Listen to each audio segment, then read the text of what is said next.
या भी कुछ भी दे नहीं पाया।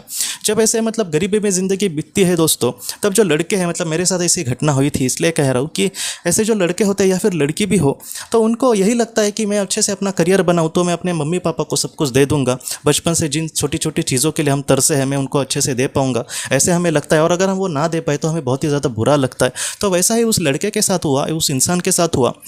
बाद में क्या हुआ दोस्तों, उसकी माँ थोड़ी थोड़ी मतलब बीमार होने लगी और बाद में एक दिन वो चली गई। तब इस इंसान को बहुत ही ज़्यादा बुरा लगा। और उसके बाद दोस्तों उसकी मतलब थोड़ी थोड़ी सी कंडीशन एकदम अच्छी तो नहीं हुई, लेकिन पहले से थोड़ी सी बेहतर हुई और धीरे धीरे वो अपनी लाइफ में आगे बढ़ रहा था। बाद में एक लड़की के साथ उसकी शादी हुई और बाद में दोस्तों शादी के 1 साल के बाद उसको एक बेटी हुई। और वो जो बेटी थी वो उससे बहुत प्यार करता था और उसके मन में दोस्तों बार बार यही आ रहा था कि मैं अपनी माँ के लिए तो कुछ नहीं कर पाया, काश मेरी जो बेटी माँ है वो मेरी बेटी बनकर आती तो अच्छा होता। मेरी जो ये बेटी है वो मेरी माँ की आत्मा तो नहीं हो सकती। अगर मुझे ये पता चले कि मेरी माँ की ही आत्मा मेरी बेटी बन के आई है तो मुझे बहुत ज़्यादा खुशी होगी। बार बार वो उसी के बारे में सोचता था दोस्तों। और यही बात उसने डॉक्टर बहनविज जी को भी कही कि मैं मतलब मेरी इच्छा है कि मेरी जो माँ की आत्मा है वही मेरी बेटी बन के आई होगी। मेरी जो बेटी है मैं उससे बहुत ज़्यादा प्यार करता हूँ और मेरी बेटी भी मुझसे बहुत ज़्यादा प्यार करती है। तो मेरी बहुत ही इच्छा है मन से कि मैं अपने मतलब बेटे के लिए कुछ करूँ। मैं उसके लिए बहुत कुछ करूँगा ही, लेकिन मुझे अच्छा लगेगा कि अगर मेरी जो माँ है वही मेरी बेटी बनकर आई है। तो इस तरीके से डॉक्टर बहनविज जी भी अच्छे से इन बातों को नहीं समझ पाए कि आखिर वो किस तरीके से उनको जवाब दे। तो उन्होंने उसको यही कहा कि हम पास्ट लाइफ रिग्रेशन करते हैं, हो सकता है कि उसमें तुम्हें कुछ जवाब मिले। तब उसका जब पास्ट लाइफ रिग्रेशन हुआ दोस्तों, तब अपने कुछ जीवन उसने देखे, कुछ मतलब अलग उसमें नहीं था, कुछ ऐसा स्पेशल तो नहीं था, एक नॉर्मल जीवन थे।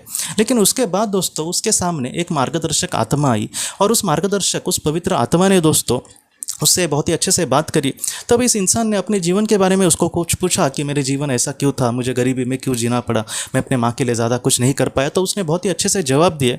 और आखिर में दोस्तों ये उसके जो मन में सबसे बड़ा सवाल था, वो उस मार्गदर्शक आत्मा को, उस पवित्र आत्मा को उसने पूछा कि मेरी जो माँ की आत्मा है क्या वो मेरी बेटी बन के आई है? आप इसका जवाब कृपया मुझे देंगे क्या? क्योंकि मुझे इसके बारे में बहुत ज़्यादा मतलब इच्छा है कि वो मेरी बेटी बनकर आई हो और मैं उसको बहुत सारी खुशियाँ दूँ, बहुत सारा प्यार दूँ।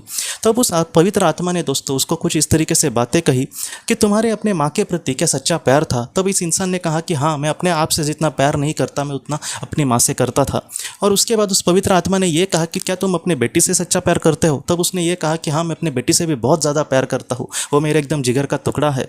तब उस पवित्र आत्मा ने कहा कि जो सच्चा प्यार है बेटा वही सब कुछ है, वो मेरी माँ ही है क्या, या फिर ये आखिर आत्मा कौन है, इन सारी चीज़ों में तुम मत पड़ना। जो सच्चा इंसान होता है वो बस प्यार देना ही जानता है, मुझे क्या मिला या फिर मुझे किसी का प्यार मतलब रिटर्न करना है, ऐसी चीज़ों के बारे में तुम मत सोचना। एक अच्छा जो इंसान है, जो एक सच्चा इंसान है, जो पवित्र इंसान है, वो इन सारी चीज़ों के बारे में नहीं सोचेगा, वो बस मतलब लुटाना जानेगा और वो निस्वार्थ प्यार